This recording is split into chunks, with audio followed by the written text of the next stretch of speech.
每8个月4亿。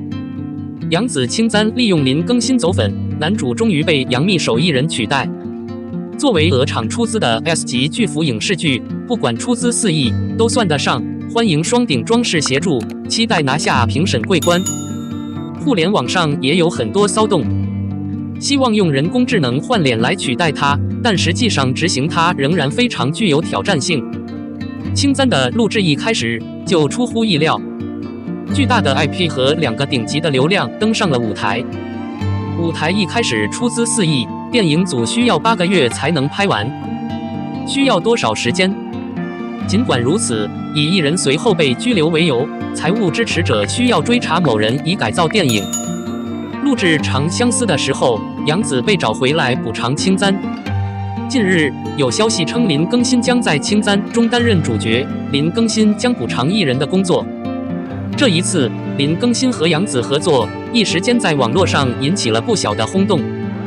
大家都觉得这个消息有理，就坐等杨紫和林更新补拍，时间允许的时候应该可以尽快看到作品了。反正林更新现在忙着照例影拍《风行》，这个消息很可能是假消息。青簪曾经是香喷喷的烘焙食品，如今却变成了烫手山芋，最终被杨幂的手艺人张彬彬接手。近日网络上意外披露了青簪之旅。据了解，杨紫的青簪之旅已经中拍，这次却被艺人张彬彬取而代之。不能说这是否是青簪团队的推广策略，利用男明星的剧集来走粉丝。你对此有什么看法？图源网络中断和取消。02沉香如鲠在喉完结，热搜被斥责编剧杨自成粉丝完结失望。大家都看过沉香如鲠在喉吗？这个节目在录制之前已经引起了很多考虑。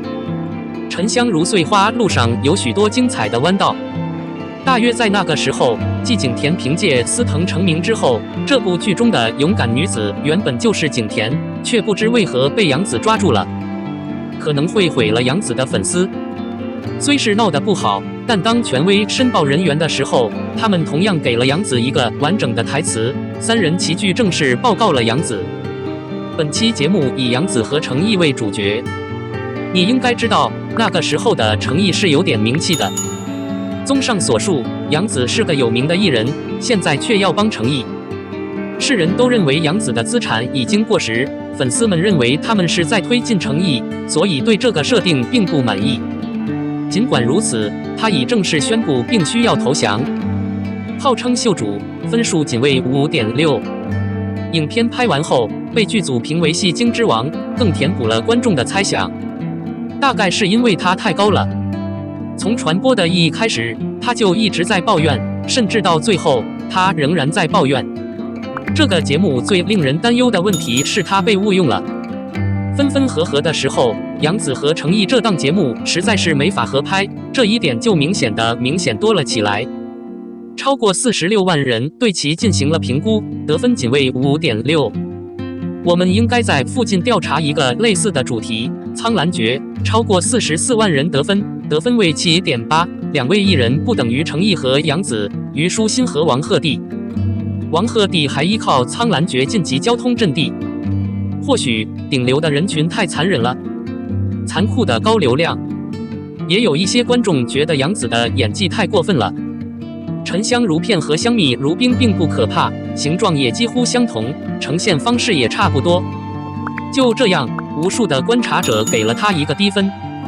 无论如何，不管这部剧的收视率如何，杨紫的演技都不容小觑。特别是杨紫的非实物呈现，第一行就更惊艳了。杨自成毅独特的台词，因此杨紫成毅的独特台词受到了追捧。业务能力是非常强的领域，没有笑声就没有真正的表现，这就是艺人的信仰感。更何况，不得不说，杨紫独特的台词让人惊叹，相当于片尾，文字很有说服力，不看字幕完全没问题。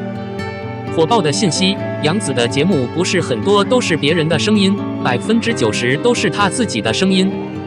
她坚实的同情心能力背后的部分理由，同样是因为她的线条能力。所以，你可以说这部剧不华丽。总而言之，每个人看剧都有不同的准则，但但是你不能批评杨紫的演技。年纪相仿的杨紫却依旧不凡。也正是因为杨紫和程毅，不然这部剧的大结局也不会被谩骂。沉香如片编剧被训斥紧追不舍，所以在沉香如扎完结后，编剧就被热搜骂了一顿。看完沉香如谢，编剧真的是病了。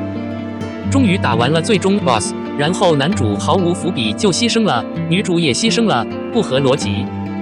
只能说多亏了这部剧男女主的实力，颜值的演技才是这部剧的在线支撑。否则，从一些情节开始，抱怨声就会更大。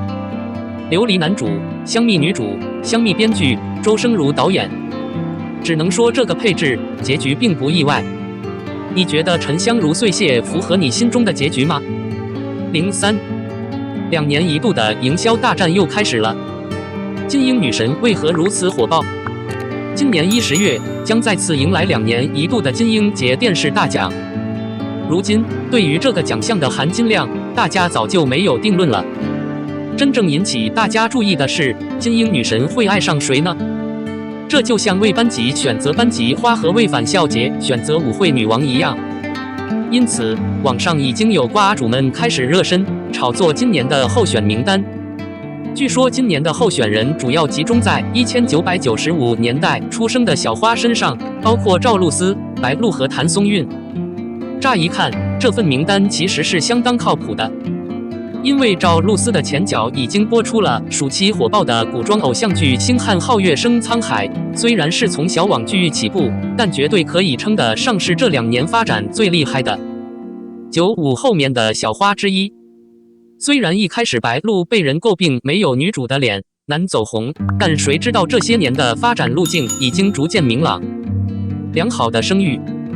谭松韵遗憾错过了上届金鹰女神的评选，她主演的作品以家人之名也获得了湖南卫视年度收视冠军。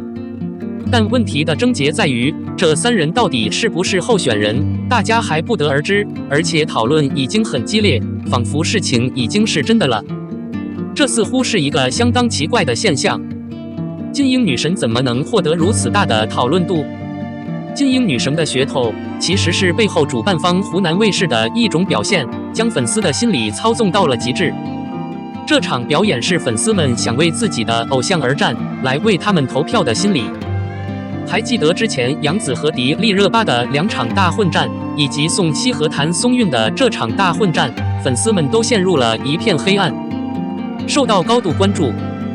湖南卫视只需要看粉丝为自己的偶像投票，免费无条件帮他们宣传活动，增加人气。印象最深的是杨紫和迪丽热巴的一系列新闻。那一年，杨紫和迪丽热巴的票数非常紧，粉丝们每天都按照规则给偶像投票。这时，马天宇发了一条微博，是他和杨紫聊天的截图。好友杨紫请马天宇为自己的微博投票，并鼓励团队一起帮忙投票。女明星下场拉朋友帮忙还真是少见。谁知投票站即将关闭的当晚，数以千万计的海军士兵突然涌入了迪丽热巴的名字背后，她一下子冲到了故障的第1位。最终，杨紫后悔输了，声称自己再也不会参加金鹰女神的选举了。这部剧真的很丑。时至今日，再回看相关新闻，每一条都值得深思。金鹰女神只是一个称号，不是奖项。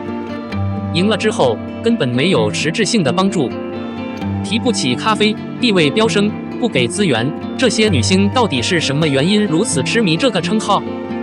事实上，此前已经有网友在豆瓣上认真讨论过。首先，最大的好处是，一旦女演员成为金鹰女神，除了今年可以免费上几十次热搜，每年金鹰女神连任后都能被拉上再次免费上了热搜。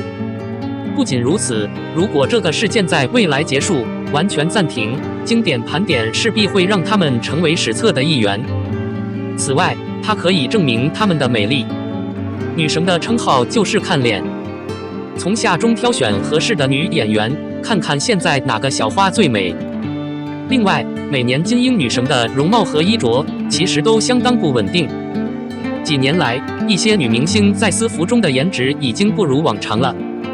这种伪装就是要考验这些女星是否能经得住这样的眼神。考过了当然应该开心，毕竟没有哪个女演员会承认自己不漂亮。就让粉丝打架、吵架、闹，只有在这样热闹的娱乐圈，吃瓜群众才有话可说。这不就是娱乐圈的目的吗？